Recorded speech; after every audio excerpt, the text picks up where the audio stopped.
Solomon gives a strange message in chapter 30 of Proverbs. It's a prophecy. Listen to his message. The horseleach hath two daughters, crying, Give, give. Now please understand that Solomon was one of the wisest men, I guess the wisest man who ever lived outside of the Lord Jesus Christ. His message here does not speak just of a horseleach, but of a strange, dark saying, of a prophecy that theologians are supposed to dig out. This is a golden nugget of truth to be found here.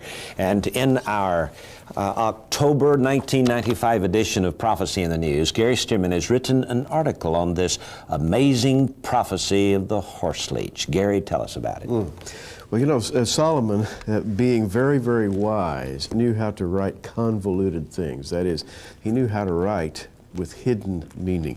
In fact, if you read Proverbs 1:6, it says to understand a proverb, the interpretation, the words of the wise, and their dark sayings. Well, these are hidden things that are woven through the Proverbs. And when we get to Proverbs chapter 30, J.R., it begins with a dark saying, if you will.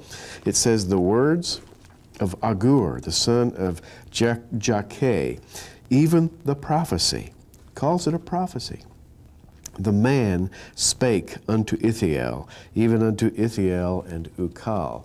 Well, these are all names that don't appear anywhere else in Scripture. Yeah, very strange. Who is Agur and all of these various fellows that are mentioned here? Yeah, Agur means the gatherer in Hebrew. It's a word that means the gatherer, and Jakeh means the obedient. Okay, this gatherer here, could he be the gatherer of the Proverbs? I think he is. Solomon himself? Solomon himself. Agur is a code name then, shall we say, for Solomon. Okay. And Jakeh means the obedient, or the obedient one, and Ithiel and Ukal means there is a God, and I have made an end of things. So if you combine all of these sort of secret words, if you will, together, you come up with a statement like this. Solomon, the gatherer, the son of the obedient, delivers a prophetic oracle. There is a God, and in him all matters are concluded or brought to an end. And also this bringing to an end refers to the end of days, right? To the end of humanity as our human history as we now know it. That would bring us then to, shall we say, this generation? This generation. Now, we started out talking about the prophecy of the horseleach, and I've heard many comical interpretations of the horseleach. What in the world is a horseleach doing in the Bible? But the context of the horseleach is the fourfold mention of the generation in the preceding four verses. Proverbs 30:11 through 14 mentions this generation. There's a generation that curseth their father and doth not bless their mother. There's a generation that are pure in their own eyes and yet is not washed from their filthiness. There's a generation, oh how lofty are their eyes, and their eyelids are lifted up. There's a generation whose teeth are as swords, their jaw teeth as knives, to devour the poor from off the earth and the needy from among men. So here is a generation. Very clearly, I think Solomon is writing about the last generation, the terminal generation. I would have to agree that this generation can be described by these terms. We are seeing a generation of people today who curse their father and do not bless their mother, who think everything is right or pure in their own eyes, and have no sense of right and wrong. They have completely debunked the Bible. The Bible is not popular in America today or in any other country of the world. This is an incredible description, must be, of this generation. And Solomon wrote as a prophet, and it's not often, he's not often thought of as a prophet. This generation, I believe, is the one spoken of by Jesus concerning the fig tree. He said, when you see the leaves sprout out on the fig tree, Matthew 24, then you'll know that the day is near its close. And in Matthew 24:34, he said, verily I say unto you, this generation shall not pass till all these things be fulfilled. J.R., I think this is the generation Jesus is talking about, and Solomon was talking about. So we have a special message here by Solomon. What about Romans chapter 1? Is that the generation he's referring to? It's a generation who knew not God. Yeah, well, when they knew God, they glorified Him not as God, neither were thankful, but were vain in their foolish imaginations. Their hearts were darkened, and it's all downhill from there, isn't it? You know, this is the exciting thing about prophecy in the Bible, because prophecy is written like a tapestry. You'll have a red thread here, and it'll disappear into the tapestry, and then it will appear over here. And it's all delicately interwoven, and it makes a picture. But you have to know where to look and how to connect the threads together. And that's what we're trying to do here. The generational thread spoken of by Jesus, even Paul, you know, he talked about the generation of people who would hear only doctrines of demons. He talked about it, the last generation as a generation of people who were without natural affection. Yes. In 1st Heady, and 2nd Timothy. high-minded, lovers of pleasure more than lovers of God. Yeah. This, of course, brings the context down now to this generation. But what about this horseleach and his two daughters? What is this? Oh, verse 15, which follows the generation. The horseleach hath two daughters, crying, Give, give. There are three things that are never satisfied. Yea, four things say not, it is enough. And the horseleach then sets the theme of the prophecy. The horseleach is literally the leech. By the way, J.R., the leech is a commonly known simple animal that lives in ponds and slow-moving rivers, attaches itself to its victim and sucks the blood out of it. It usually has a sucker at each end of its body. It's very efficient at removing blood from an animal. In fact, they used to be used medicinally to draw blood from patients. It used to be believed that you could have too much blood circulating, and to get rid of a little bit of it would improve your health. Well, the horseleach here is called in the Hebrew aluka, and it's the common name for a large leech. And these things, when they're stretched out to full length, can be several inches in length. They're large animals, and the horseleach, aluka, has two suckers, one at each end. And they are called two daughters here. However, and here the plot thickens, the very same word aluka in the Hebrew that is used to describe the leech is also a word in Hebrew for the female demon, aluka. The female demon. The female demon.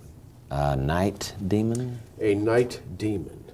In our generation, our literature has such demons being called vampires, sometimes ghouls, sometimes flying demons. Yeah, let's talk about the vampire for just a moment. It's pictured as a male in our Western culture, but it does have the two daughters, the two teeth that do the sucking of the blood out of the neck of its victim. However, in generations prior to ours, the vampire was always featured as a female demon.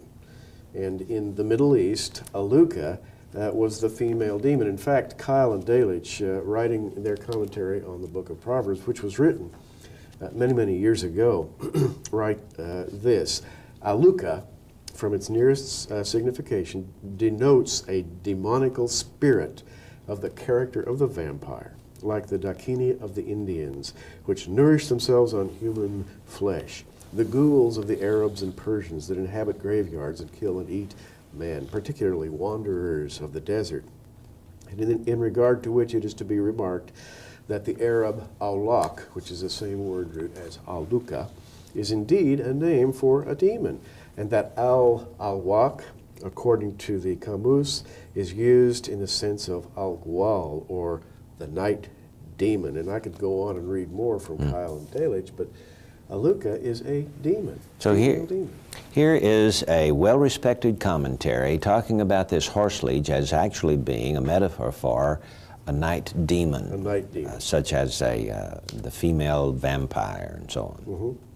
Amazing. Now, it's fascinating, J.R., that in the last generation, as Paul wrote, teaching would be centered around, as he put it, doctrines of demons. In other words, the demonic principle would grow in the last generation until it became prominent. You know, there are new television programs on this season about demons and ghosts and angels, That's dark angels from one side and good angels from the other side that contest each other for the souls of men. This is an incredible popular theme on television today. The more you watch television, the more you see it. It's repeated and repeated. And in fact, these demons are what Paul called principalities, powers, rulers of the darkness of this world. Solomon writes about Aluka and her two daughters.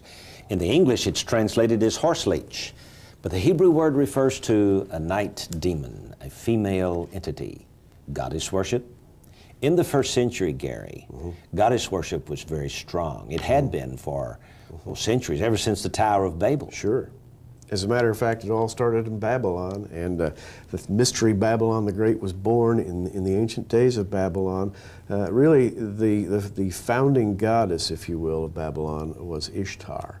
And she came down through the Persian and Greek and Roman and Egyptian societies as various fertility goddesses. They had different names. Isis, or the Diana of the Ephesians, for example, was the Greek fertility goddess. She was nothing but a slightly modified version of Ishtar. So Ishtar would be the original Aluka then, this horseleach, this bloodsucker. The Aluka, the horseleach, has two daughters. I think we're talking here about the feminine principle of worship, which in our day, and we'll talk more about this in a little bit, is a New Age principle, the worship of the goddess. So we had really two daughters, or two types of goddesses in the ancient world. The fertility goddess is represented by Ishtar and her group, and then we had the class of goddesses who were the wisdom goddesses. They were usually depicted as statues with helmets. They were carrying spears, and they were considered to be the guardians of the city, like Athena, for example, was the guardian of Athens. And standing at her side was the god of wisdom, the serpent. That is true. Exactly true. In fact, there's a modern American city that has a statue of Athena, and you can see that very clearly. Yes. In Nashville, Tennessee, at the rebuilt Parthenon there. There's a huge statue of Athena. And she has a helmet on her head showing that she's a goddess of war or protection of the city. And that's right. She has a spear, an instrument of war, and a shield, which says that she is not a lover but a fighter. And so we have the old cliche, I guess, make love not war. We have two daughters to this horseleach, Aluka. So the two daughters. The daughter of love and the daughter of war. Exactly. Well put, J.R. The fertility goddess is one daughter, the wisdom goddess, and she takes many forms. Athena, Minerva, Columbia, Europa. Even on the United States Capitol building, there's a goddess wearing a helmet right up on top of the U.S. Capitol. Yeah, called Liberty. This would be the wisdom goddess. The wisdom goddess. You know, in the Capitol dome, if you were to go in the Capitol building and look up in the dome, you see all of our forefathers, Benjamin Franklin, George Washington, all of the guys, you know, sitting around, and there is a Greek wisdom goddess standing at the shoulder of each one of those fellas to impart wisdom to them. That is correct. To build our nation. That's incredible. It shows you that no principle really ever dies. They may become subverted, but they're still there, just behind the scenes. And here we have then in Proverbs 30, the last generation, as depicted by Solomon, is a generation of selfish, arrogant pride that is empowered by Aluka and her two daughters, if you will. Aluka being the female demonic principle, the two daughters being the goddesses of fertility and wisdom, crying, give, give. And in the Hebrew, this is very emphatic. Chav, give, give. In other words, give me everything you've got. And they are bloodsuckers. They are suckers of the life out of men. They literally will suck the souls of men dry. Now this is not a statement against women here. By Solomon, he had 700 wives and 300 concubines. Yeah. He loved women. This is a demonic entity here. Now let's take it to the modern days. We know in ancient past there have been this night demon, this female night demon of the Arabian Nights. It must be a real entity. Yeah, as a matter of fact, it is. I'm convinced the demons are real, and they operate in very prescribed ways. They don't change from one generation to the other. However, they change their illusion. At their heart, they remain the same, but they change their clothing, if you will. And in our generation, if you stop and think about it, the vampire has been replaced totally by another kind of night demon, namely the little gray demon with the big black eyes that comes into people's bedrooms at night and whisks them away into a UFO for a medical examination. Jacques Vallée. Bottom line, huh? Yeah, Jacques Vallée, the famous UFO researcher and computer scientist, has developed a computer program in which he has entered UFO data, and he estimates that worldwide there is a minimum of 100,000 abduction cases reported each year. That's a minimum. He says there are probably many, many more. That's incredible. This is a modern, I'm convinced, demonic phenomenon, J.R. Now, there are a couple of interesting books that have been written by Whitley Strieber. Yeah. One entitled Communion, which is his true story, he says, of being abducted by the aliens of UFOs and given a medical examination. Let's talk about Whitley Strieber for a moment and his description of this female. Well, the famous slant-eyed, large, black-eyed demon, if you will, he describes as a demoness, but he doesn't call her that. What he calls her is a woman who is very, very old. He said her black eyes reminded him of the old pictures of the ancient goddesses. And he once heard her say in a deep, booming voice, as though from out of a cave, "Yes, we are very old." And as they performed their experiments on him, he said, "Quit it. You don't have a right to do this." And she looked at him and said, "Yes, we do have a right." And he was chilled to the very marrow of his bones by that. He doesn't understand where they get their right, but in fact, their right comes from their ancient spiritual right. Their father, their leader, Satan, the leader of the fallen angels and the demons, owns the souls of men. You're saying then that the unsaved man belongs to the devil. Exactly. His body, soul, and spirit belongs to the devil, and these night demons have a full right to those people. Right. And it is only through trusting in Jesus Christ as Savior can that thing be broken, and men be set free from his enslavement to Lucifer. And then subsequent to that, the night demon is powerless. That is, over those children of the Lord. The spell, if you will, the power is broken. Now, in this generation, especially since 1947, we've heard about these UFOs and these various abductions that are going on. What's to come of all this in the near future, Gary? Well, the New Age movement, which, by the way, worships the goddess, the two daughters of Aluka, if you will, the goddesses of wisdom and fertility.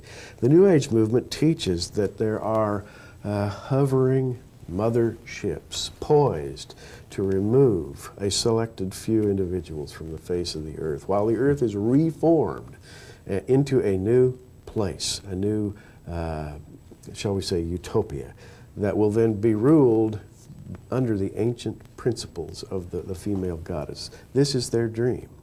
And woven right into this dream is the fact that these UFOs regularly descend, usually at night, to abduct people to perform certain kinds of experiments. JR, this is exactly what Solomon had in mind for the last generation. It would be a generation subject to the demonic propaganda of that which was about to be unfolded, namely the time when demons would roam the face of the earth in the Great Tribulation. And we are gone during that time. Yes, and we you are. have picked several little passages from a number of articles in New Age magazines that basically say that the UFOs are hovering above the earth and they're going to abduct all the Christians and then come down and sort of reshape society in their own liking. To their liking, and this reshaped society will be a utopian dream in the old way, that is, the way that used to be dreamed of in Babylon. The feminine principle, the principle of the goddess, would once again reign supreme.